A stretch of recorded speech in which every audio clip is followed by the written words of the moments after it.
Of Talking Away the Taboo. I'm Dr. Aimee Baron, and tonight, it's Tuesday night, we are going to be talking all about perinatal grief in the LGBTQ plus community. It is, grief in and of itself is something that, look, anyone who's been through a loss of any kind, it is really a topic that a lot of people don't understand, and it's difficult to grapple with if you've never had a loss yourself. I'm just bringing Shira on right now.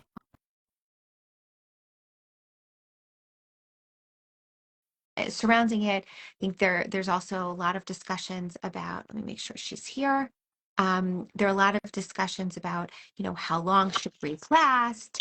Hey, Shira, Right. how long should grief last? What does grief look like? What are the different stages of grief?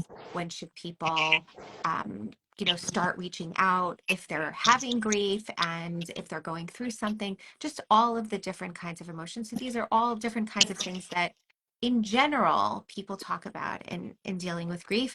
But we're here tonight to talk to Shira Collings. So Shira is one of our, oh, I see your cats behind you. So cute. Shira is one of our support group leaders. She leads the LGBTQ plus general support group for here in the I Was Supposed to Have a Baby community. And she also has a personal story of grief, which we're going to get into and then kind of frame the discussion. So Shira, say hi. This is your second foray into the lives here. So I'm so happy to have you. Yes, thanks so much for having me. Um, yeah, and happy Pride Month to all who celebrate. And yes, I have 3 kittens who are currently with me, so they may make an appearance Excellent. in our chat. Um, but yeah, should I go ahead and just kind of share a little bit of my Yeah. story or? Yeah. So I'd love, look, you came to us here and I Was Supposed to Have a Baby, and you sit as you work in the mental health space, and you have, you are a clinician, and you specifically do personalized support for people, in all kinds of realms. But um, grief is something that happened to you personally. So I wanted to hear your story of loss, and, talk about what happened to you and how the Jewish community was or wasn't supportive for you during that time. And let's sort of get into just the general framing of what grief is generally speaking, and then how grief differs, or what are the things that are specific to the queer community. Yeah, absolutely. Um, so yeah, I have experienced recurrent pregnancy loss, and that's been over the past year and a half or so. Okay. Um, I'm so thank you. sorry. Thank you. Um, yeah, and I think I've gotten a variety of responses. I think some have been really supportive in parts of the Jewish community that are really dedicated to being inclusive and affirming of different identities, such as I Was Supposed to Have a Baby.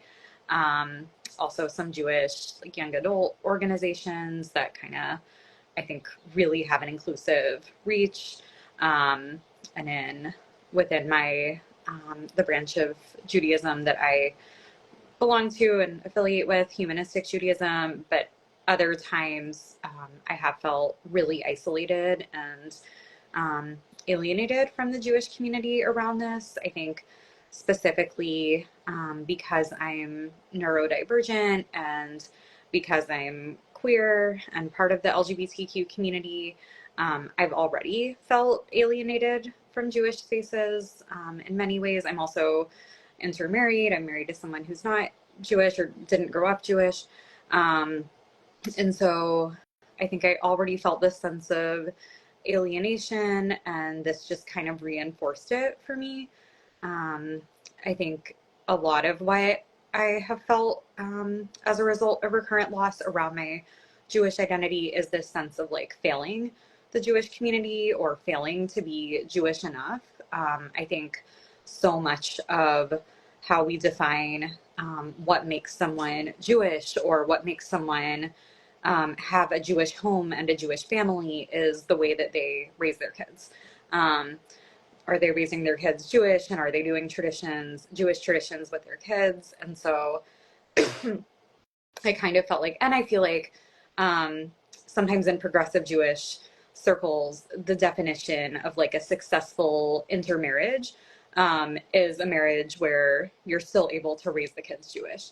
And because I haven't even been able to have kids, because I've had several losses, I have felt like I'm failing to do that in like so many ways, and so a lot of times it's painful for me to be in Jewish spaces unless it is specifically like inclusive toward people with non-traditional I, experiences. I just on behalf of the entire, I don't know who I'm speaking of, but just on behalf of the Jewish community at large, I actually, you know what? I'm taking that back. I'm sorry.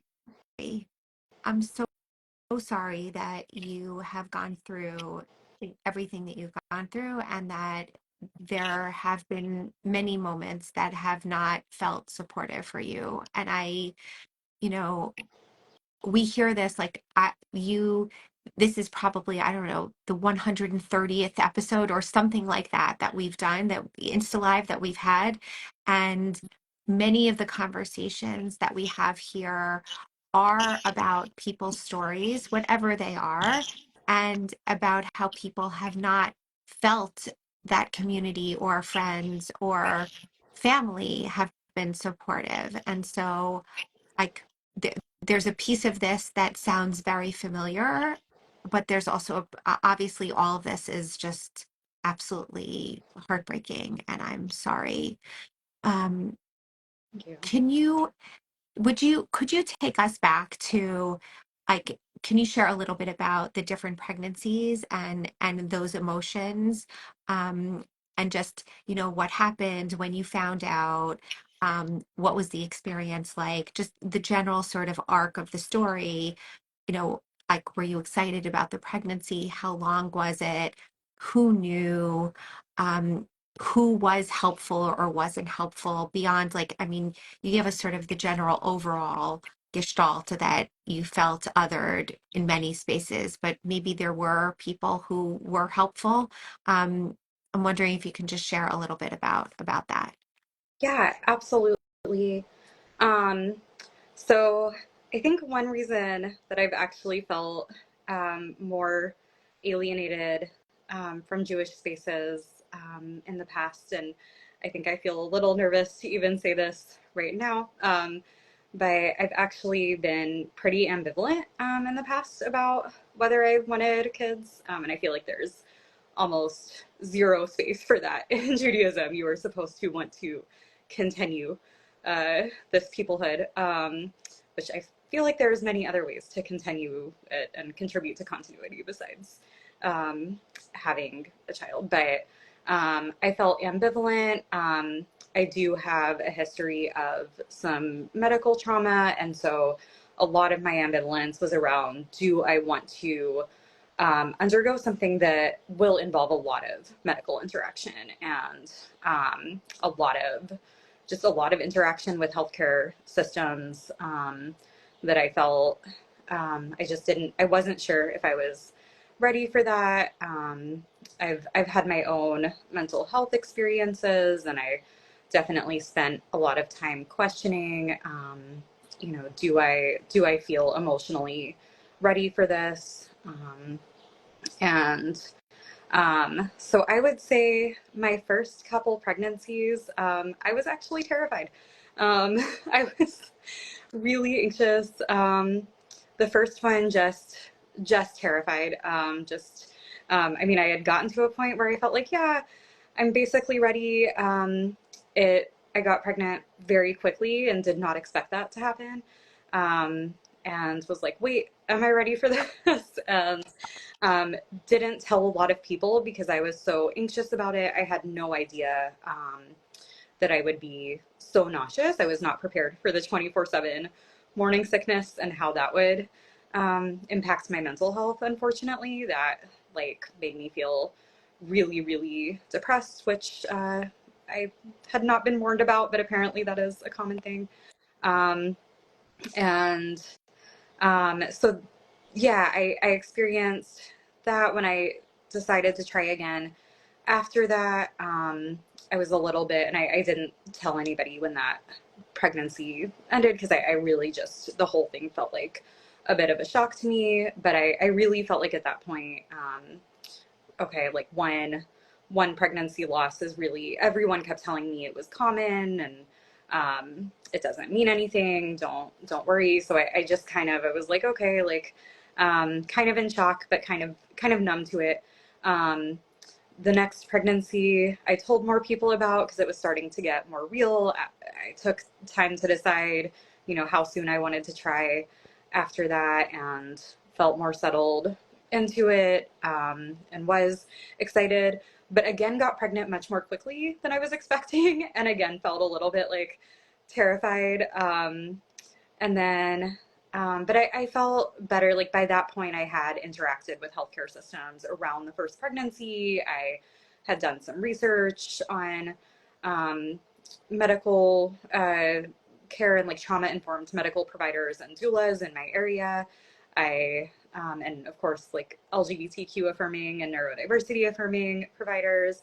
I also had talked with my husband about the idea of him being, he wanted to be a stay-at-home dad and still wants to be. So that made it feel like, okay, I'm really ready for this. So I felt still terrified, but like a lot more excited and ready. And that one I ended up telling more people about because it felt more real. And then when that one ended, I still got a lot of responses from people saying, "Oh, well, two is really normal. Miscarriage is really normal. That's, you know, to be expected." And just kind of minimizing and, well, you weren't that far along anyways. And so, and I will say it was a blighted ovum. So I think when something is a blighted ovum, there's people would ask questions like, well, were you even pregnant, or it wasn't a real Explain, pregnancy? Shira, explain what a blighted ovum is for the people who don't know.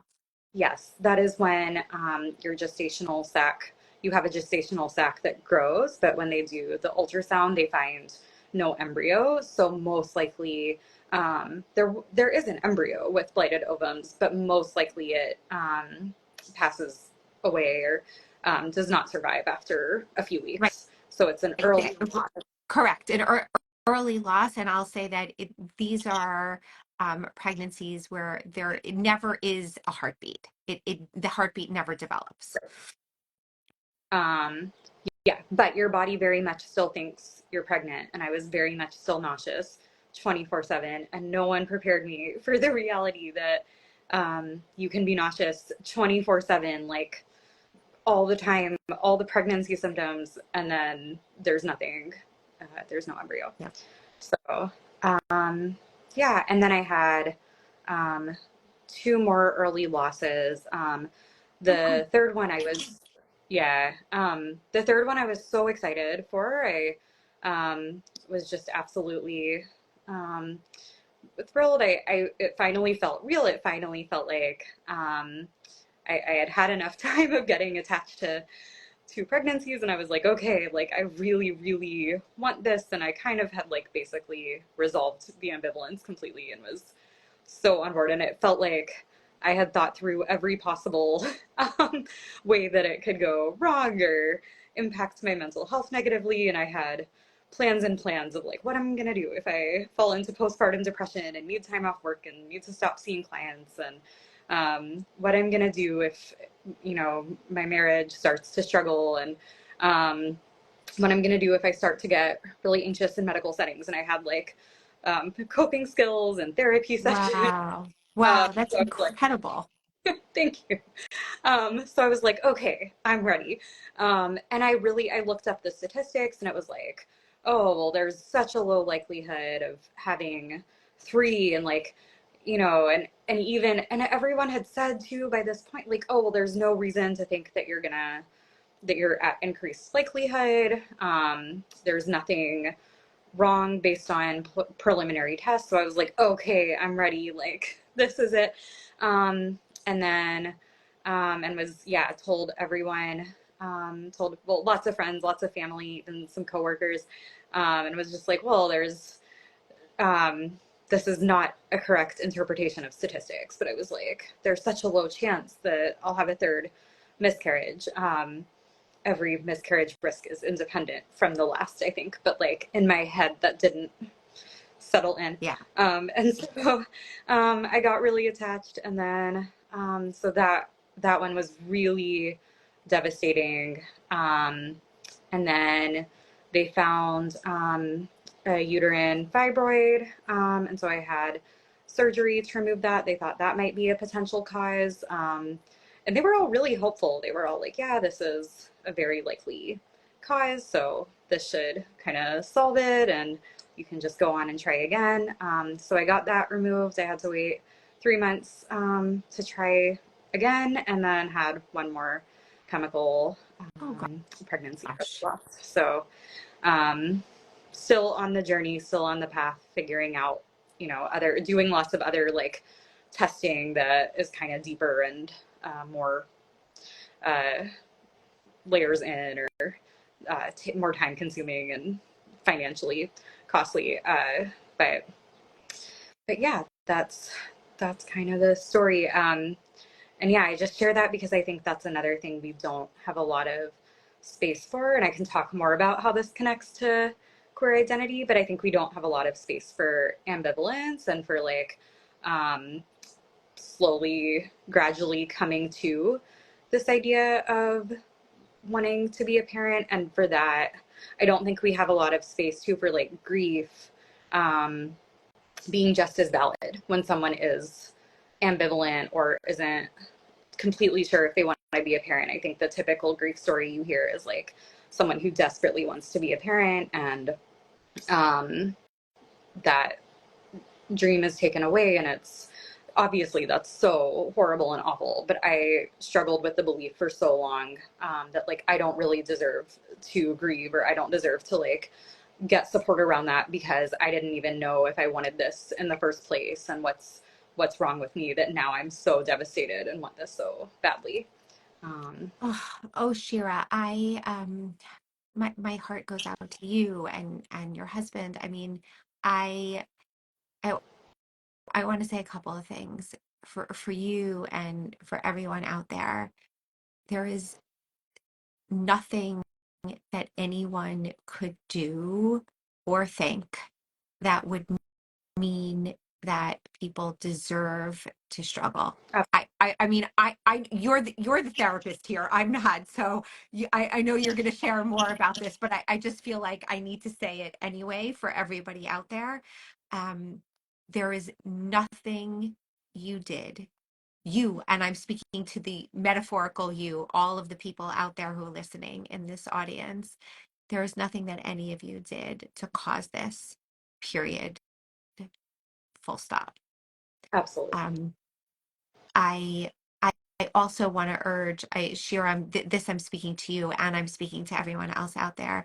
Um, yes, it is most of the time the typical experience is that people want to be pregnant, and then when they can't get pregnant, or when the pregnancy fails for whatever reason, there's a loss, then there is this like intense grief of, this was a wanted situation, this was a wanted child, I wanted to be in this situation, I wanted to be a mother. But I have heard, not a lot, but I have definitely heard ambivalence from people, specifically actually from Rachel Honeyman and Svi Daron. Rachel is actually one of our board members. She did a podcast with us a while back. I'll actually link it in the show notes. I'm like taking some notes now, so I'll make it. I'll remember. Rachel and Svi talked about, they were both on the podcast, and they actually spoke about the fact that they got married and thought they would never have kids. And then they ended up on their own journey, and that journey failed, and they don't have any children. They are now childless, not by choice. Um, so for all of you out there who have heard Shira's story and are thinking you might be the only one and Shira's maybe number two, I'm giving you a third story that we have, that is out there. But yeah, it adds to the guilt. It's like the extra layer of, well, I certainly must deserve this because I never really wanted this to begin with. Absolutely. Yeah.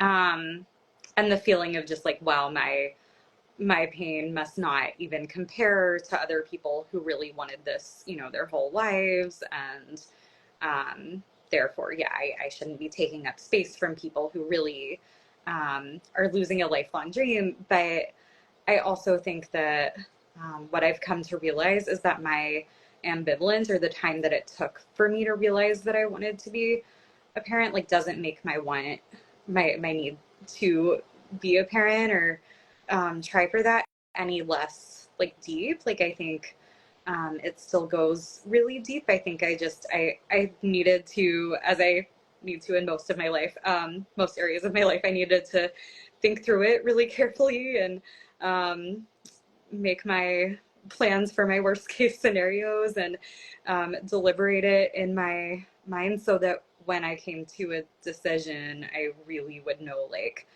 this is truly what I want, and like I'm and that I would be just thrilled to bring someone into the world. And I do think like unfortunately like it has been awful to experience losses. At the same time, they have like clarified for me that this is what I really want. And like I think that if I hadn't had the losses, I think I still would have come around to it and gotten excited and not had to suffer for that. But I think that the losses really gave me a sense of like being extremely clear that this is really important to me.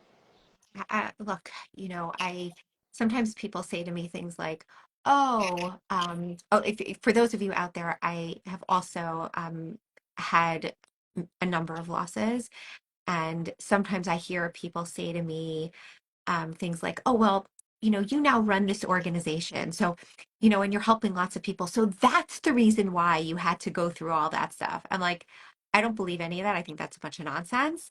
I don't think there are reasons for people to have pain. I think pain just happens. Um, I personally believe that, um, that there is a plan out there. We don't necessarily know what the plan is, but I don't draw that line of like, you're at point A and you're struggling there, and like God wanted you to struggle, so therefore now you can organization. Like I don't make those connections in that way. That's not the way my brain works. Um, yeah, I don't believe any of that. But okay, let's now go into the topic at hand for this evening. And the topic is, how does how does perinatal grief look different in the LGBTQ plus community? And you spoke about some of this already in the beginning about how, are there spaces that feel comfortable when people don't necessarily realize you're trying, or when other different pieces that are going on. So like, let's just sort of come back to that. And I want you to lay out for us some of these pieces that make grief in this community more unique. I shouldn't say more unique, just unique. Yeah, absolutely. Yeah, I think it can just be an extra layer of isolation on top of something that's already a really isolating and stigmatized experience. Um, and I think it can be harder to access support. I think in addition to having to find spaces that are um, supportive of perinatal grief and that like view perinatal loss, any type of pregnancy loss, as real loss. LGBTQ people also have to find spaces that are affirming of their identities. Um, and that does require like extra effort and extra labor at a time that's already really vulnerable and painful. Um, And you don't have like the energy to start looking for things at that point, because you can like barely function. You're like barely getting out of bed. You're barely, taking a shower. So then to like do all this research and find, number one, find a space that's supportive. And then number two, like, oh, actually, are they going to be supportive of Right. me? Am I going to feel comfortable? Is like an extra added layer. Absolutely.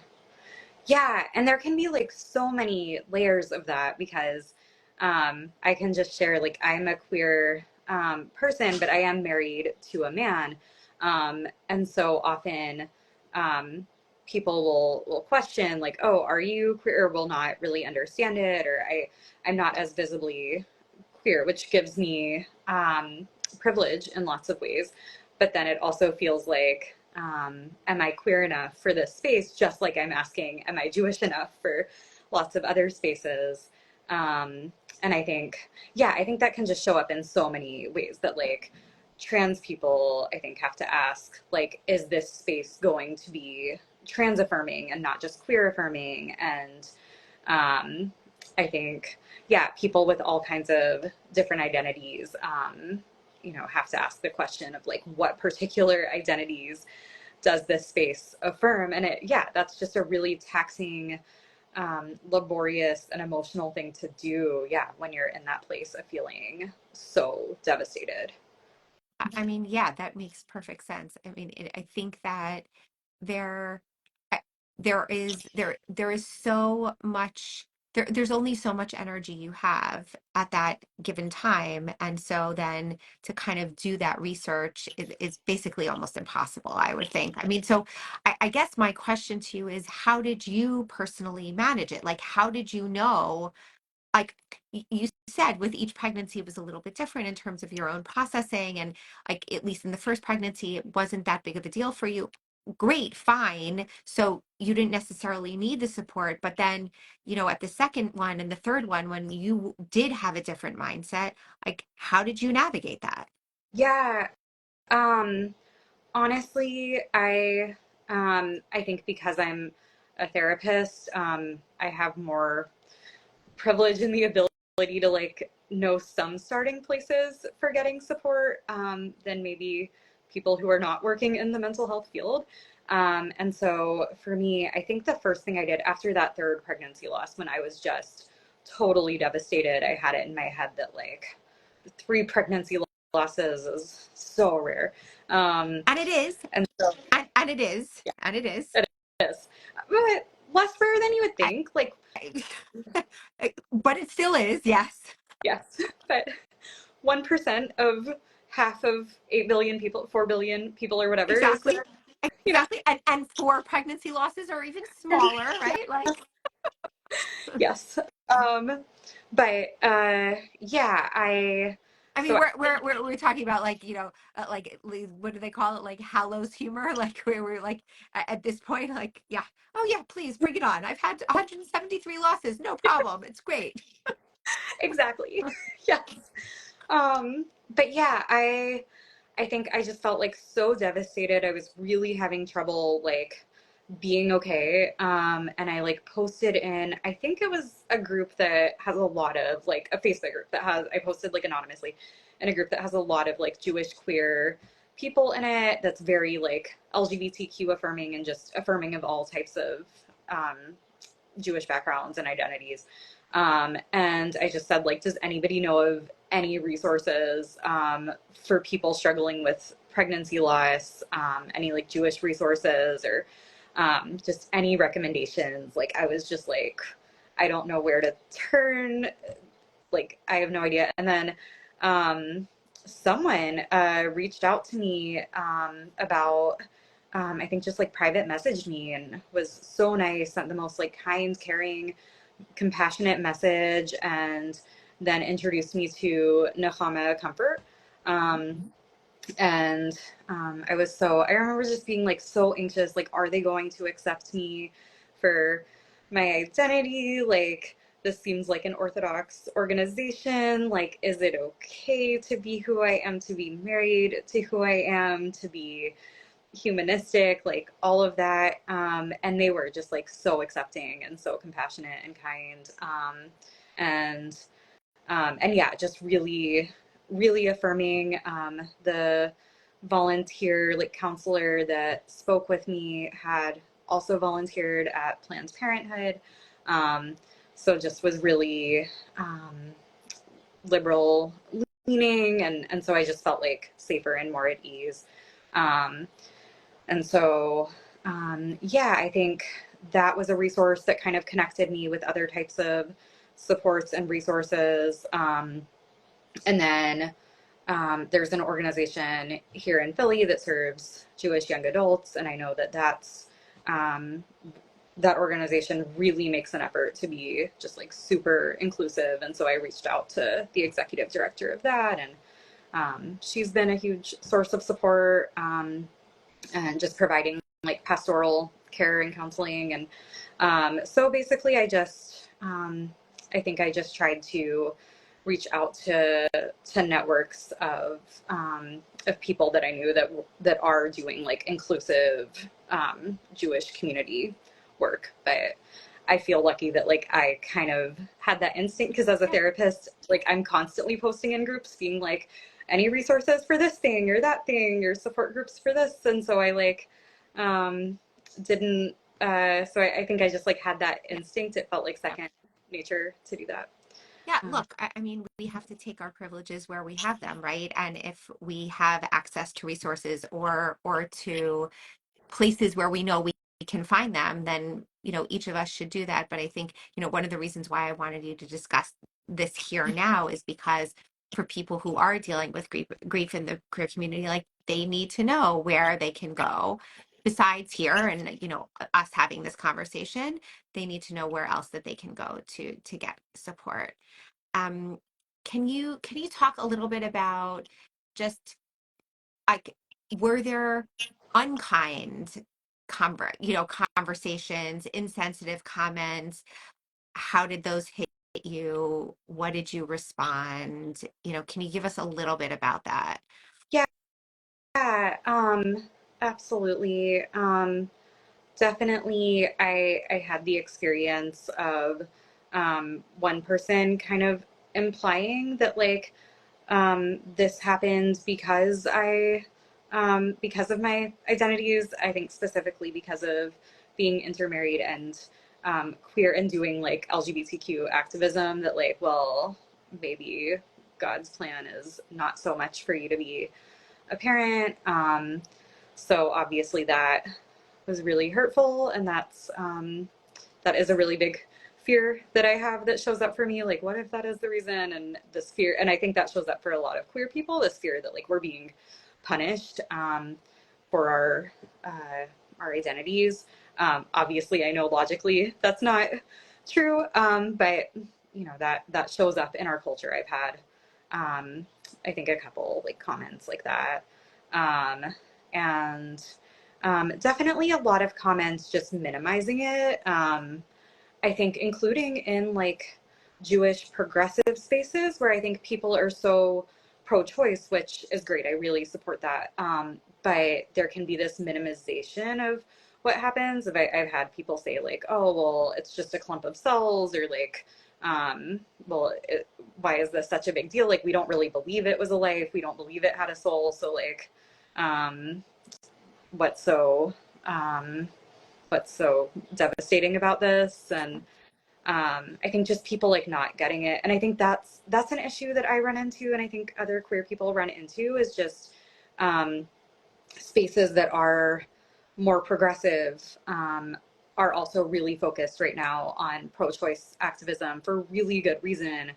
But then I think the rhetoric around pro-choice activism can be so dismissive at times of pregnancy loss, and saying, just kind of saying, oh, that's not a life, that's not human, that kind of thing, and just like really using such medical terminology that it can feel alienating. So I think I've had a lot of that, and then I've also just had a lot of minimization. I think the biggest thing for me is just like minimization of how painful and hard it is to be in medical settings, as someone with a history of medical trauma, as someone with a history of medical professionals often not being sensitive to queer identity or any other identities that I have.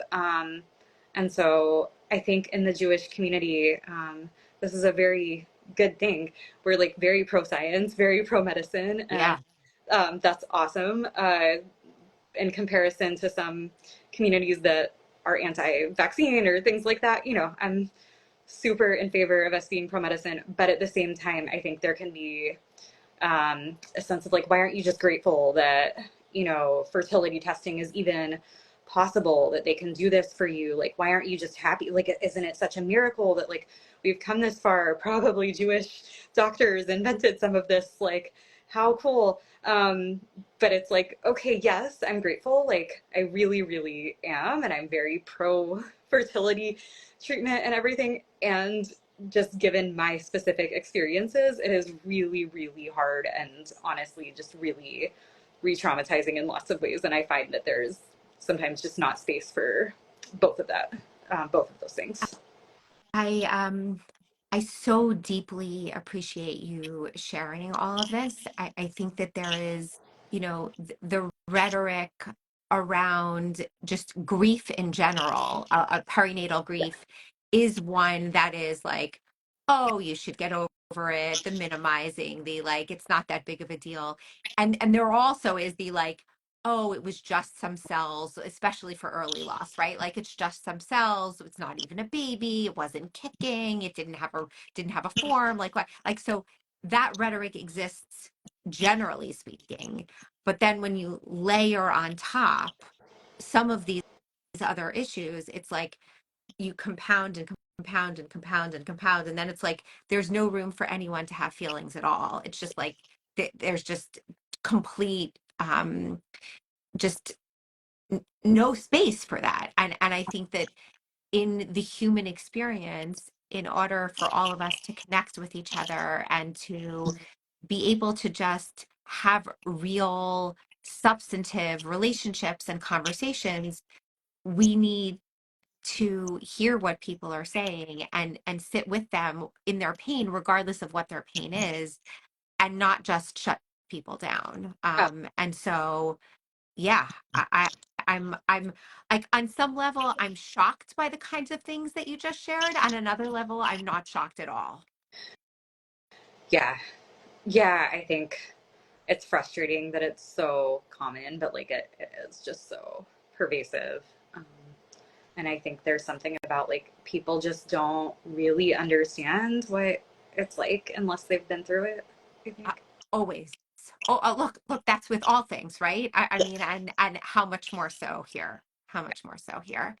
Um, okay, so to sort of, close this out, um, what advice would you give to someone who is, God forbid, going through a loss in the queer community, doesn't know where to turn, doesn't like, is feeling all of these different pieces that you mentioned, maybe not getting the support that they need, maybe not even knowing where to reach out, but also just feeling othered and also potentially feeling othered in medical spaces also, and not getting necessarily the treatment they need in terms of their doctors, like how knowing that, look, pregnancy loss, miscarriage specifically, happens in 1 in 4 pregnancies.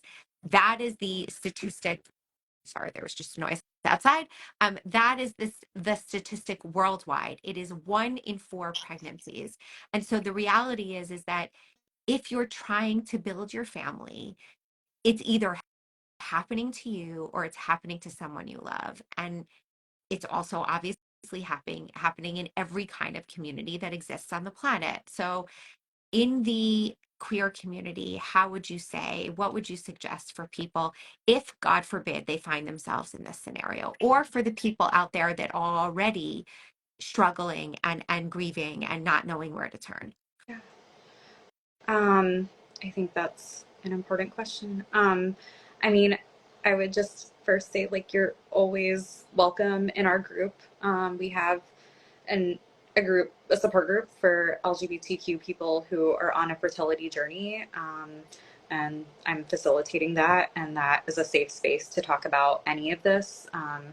the grief that can come with that, but also the joy and the wins, and any discrimination or prejudice that you're experiencing, but also talking about ways to get support and find people who are affirming.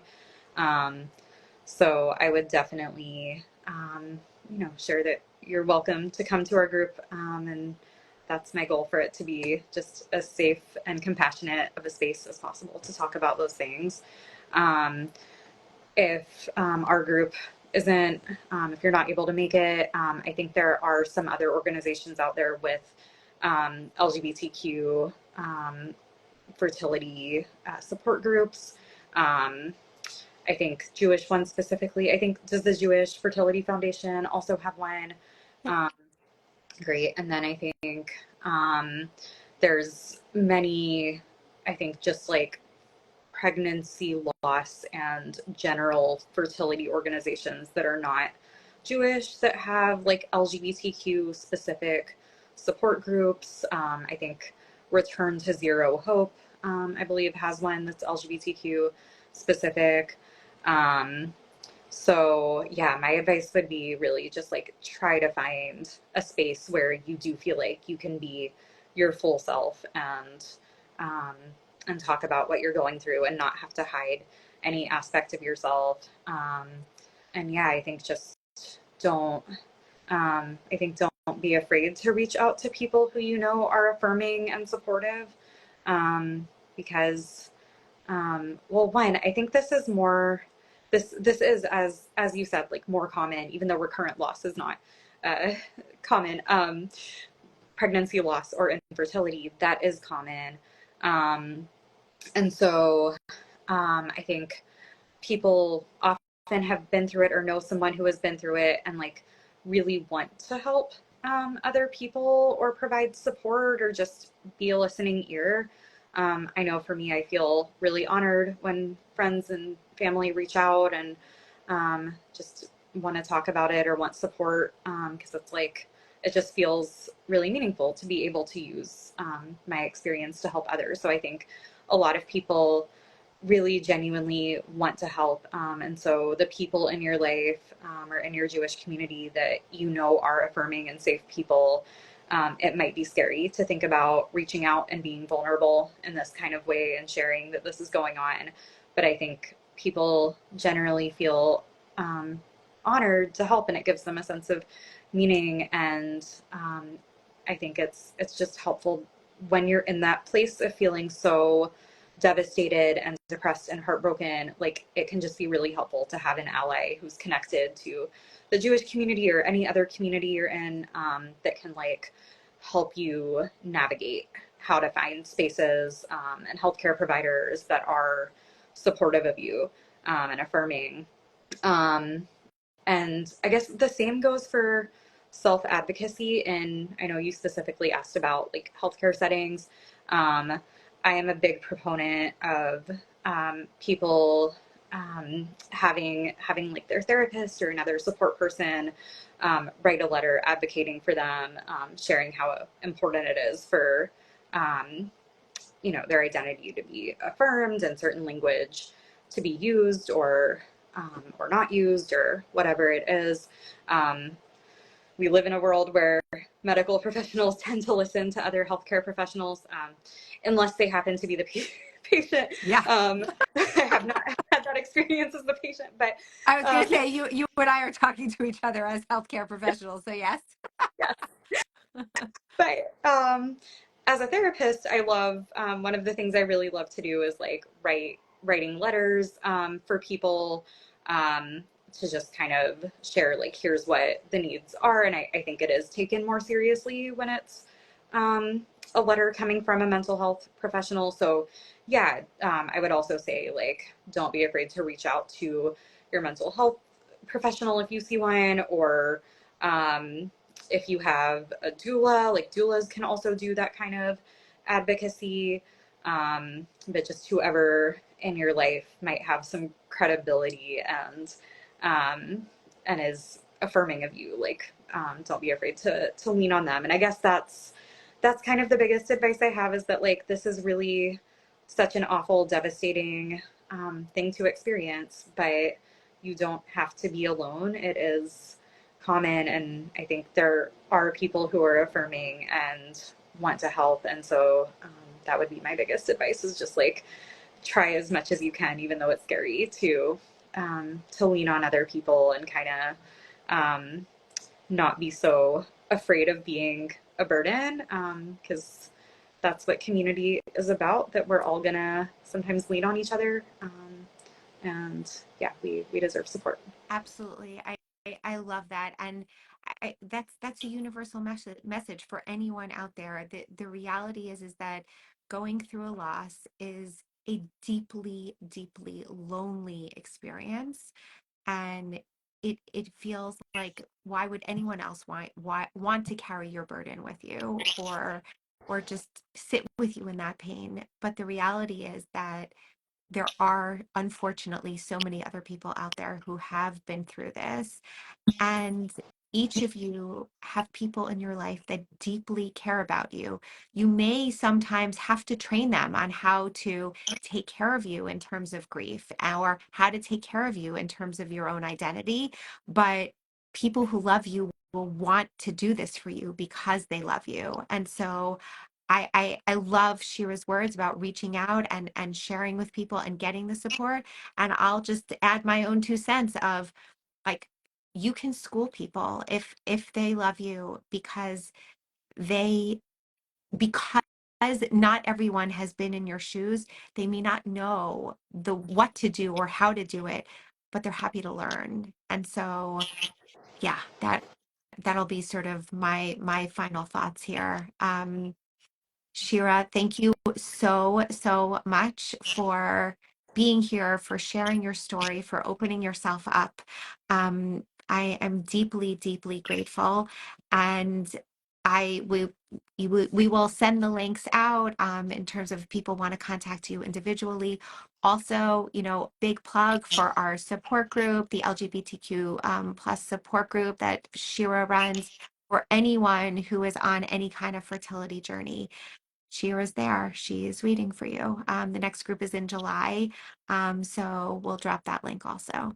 Um, thank you so much, Shira. Thank you so much for having me, and just thank you for all you do to, like, thanks for all you're doing this week, this month, and just everything you do to make this organization such an inclusive space for people of all backgrounds and identities. It really is just so beautiful, and I feel so honored to be part of it. That is the goal. We are here for everyone. We are here for everyone. And we're so lucky to have you too. Okay. Good night, everybody. Good night. Good night.